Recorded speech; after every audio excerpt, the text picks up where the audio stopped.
नमस्कार दोस्तों, स्वागत है आप सभी का हमारे चैनल द लीडिंग ब्रेन में। आज की वीडियो में हम बात करेंगे कि साधारण ब्याज होता क्या है और साधारण ब्याज को निकाला कैसे जाता है।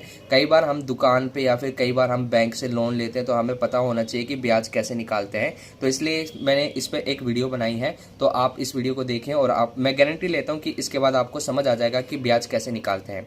लेकिन मैंने यहाँ पर लिखा है कि साधारण ब्याज होता क्या है। एक बार इसको पढ़ के देखते हैं, जिससे हमें दो चीज़ का मतलब पता चल जाए कि मूलधन होता क्या है और ब्याज क्या होता है। जब कोई व्यक्ति किसी साहूकार या महाजन या बैंक से कुछ धन उधार लेता है तो यह उधार लिया गया धन मूलधन कहलाता है। उधार लिया गया धन जब एक निश्चित समय के बाद लौटाया जाता है तो मूलधन के अतिरिक्त कुछ और धन देना पड़ता है। यह अतिरिक्त धन ही ब्याज कहलाता है। मान लो कि मैंने बैंक से कुछ पैसे उधार ले लिए और बैंक ने मुझे वो पैसे दे दिया। जब वो बैंक मुझे वो पैसे देगा तो उस पैसे को हम मूलधन कहेंगे, ठीक है। लेकिन बैंक भी अपना फ़ायदा देखेगा, तो एक निश्चित समय पर मुझे वो पैसे लौटाने होंगे, लेकिन बैंक अपना फ़ायदा भी देखेगा। तो मुझे उस निश्चित समय में जो पैसे मैंने लिए थे वो तो देने ही पड़ेंगे, लेकिन उसके साथ कुछ एक्स्ट्रा पैसे देने पड़ेंगे। जो एक्स्ट्रा पैसे यानी अतिरिक्त धन ही होगा उसे हम ब्याज कहेंगे। तो यहाँ पर हमने समझा कि मूलधन क्या होता है और ब्याज क्या होता है। अब यहाँ पर एक क्वेश्चन करके देखते हैं, जिससे हमें समझ आ जाए कि हमें कैसे ब्याज निकालना होता है। तो यहाँ पर मैंने एक क्वेश्चन लिखा है, 1000 रुपये की राशि 20% वार्षिक दर से 4 वर्षों के लिए उधार दी जाए तो साधारण ब्याज क्या होगा। तो इस सवाल में आपको 3 चीज़ों पे ध्यान रखना है। एक तो यहाँ पर 1000 रुपये, ये 1000 रुपये है क्या, ये हमारा मूलधन है क्या, ये हमारा मूलधन। और ये जो 20% वार्षिक दर है ये हमारा दर हो जाएगा 20% का। और ये जो 4 वर्ष लिखा है वो क्या हो जाएगा, समय। अब इन तीनों के माध्यम से हम अपना निकालेंगे ब्याज। और यहाँ पर मैंने ऑप्शन भी दे दिए गए हैं ताकि आपको समझ आ जाए कि कौन सा हमारा ऑप्शन सही होगा। अब इसको निकालने के लिए आपको एक फॉर्मूला याद रखना होगा। फॉर्मूला क्या होता है वो बताता हूँ मैं। तो यहाँ पर मैंने लिख लिया ब्याज, यहाँ पर लिखा मैंने मूलधन, यहाँ पर लिखा मैंने दर, फिर मल्टीप्लाई में समय और फिर अपॉन में डाल देंगे 100, ठीक है। ये फॉर्मूला है ब्याज निकालने का। तो मैंने अभी आपको बताया कि ब्याज है क्या। तो ब्याज है जो हम जितना भी रुपए लेते हैं, सॉरी मूलधन होता है क्या है, जो हमने जितना भी रुपए लिया उसे हम मूलधन कहते हैं। तो मूलधन कितना है, 1000 रुपये का। तो इस मूलधन की जगह हम क्या लिख देंगे, 1000, ठीक है। एक जीरो और लगाएंगे, 1000, ठीक है। चलो इसको काट देते हैं ताकि अच्छे समझ आ जाए। तो नीचे करते हैं 1000। दर कितने की थी, दर थी 20% की, तो यहाँ पर हम क्या लगा देंगे 20। फिर उसके बाद समय कितने का है, समय है 4 वर्ष का, तो यहाँ पर हम क्या लगा देंगे 4। और अपॉन में कितना आ जाएगा, 100 आ जाएगा, तो यहाँ पर लगाएंगे 100, ठीक है। अब देखो 2 0 से 2 0 तो कट गई। अब यहाँ पर क्या बचा, 20, 4 और 10। तो इसको हम क्या करेंगे, 20 को 4 से मल्टीप्लाई करेंगे तो कितना आएगा, 80, है ना। 20 को अगर मैं 4 से मल्टीप्लाई करूँ तो 80 आएगा। और यहाँ पर क्या बचा, 10।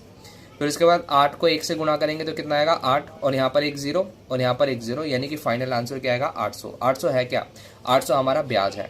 तो इसमें कहीं ऑप्शन दिख रहा है 800, तो ये रहा 800।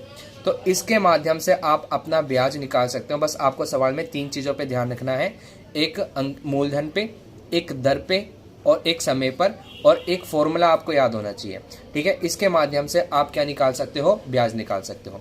एक क्वेश्चन और कराता हूं जिसमें आपको 4 वर्ष की जगह जो समय होगा वो वर्ष ना देकर महीने होगा, उसको करके देखते हैं।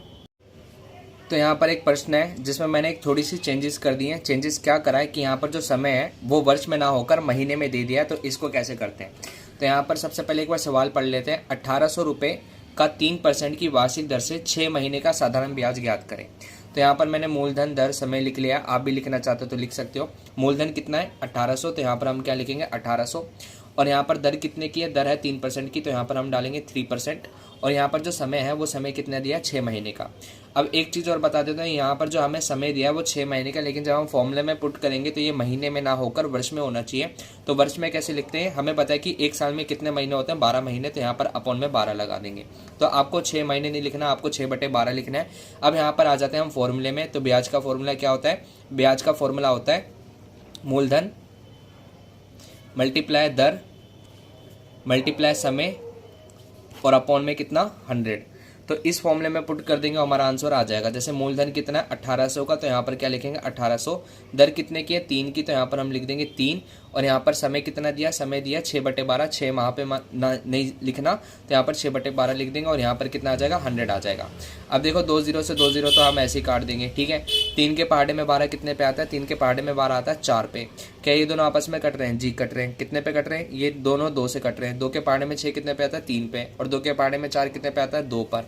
क्या ये 2 18 से कट रहा है, हाँ कट रहा है। तो कटेगा तो कितना आंसर आएगा, 2 एकम 2 और 2 नीम 18। अब बचा क्या, यहाँ पर 9 बचा और यहाँ पर कितना बचा 3, तो 9 को 3 से गुणा करेंगे तो कितना आएगा 27। ये 27 क्या है, ये ब्याज है। तो यहाँ पर मैंने इस सवाल में थोड़ी सी चेंजेस क्या की कि यहाँ पर वर्ष ना देकर 6 महीने दे दिया। अगर आपको सवाल में 6 महीने मिलता है तो आप उसे वर्ष में चेंज करें, क्योंकि एक साल में 12 महीने होते हैं। तो आई होप आपको समझ आ गया होगा। तो इस तरह की वीडियो के लिए आप मेरे चैनल को सब्सक्राइब करना, ऐसे ही वीडियो में टाइम टू टाइम लाता रहूँगा। मिलते हैं अगली वीडियो में, तब तक के लिए धन्यवाद। जय हिंद।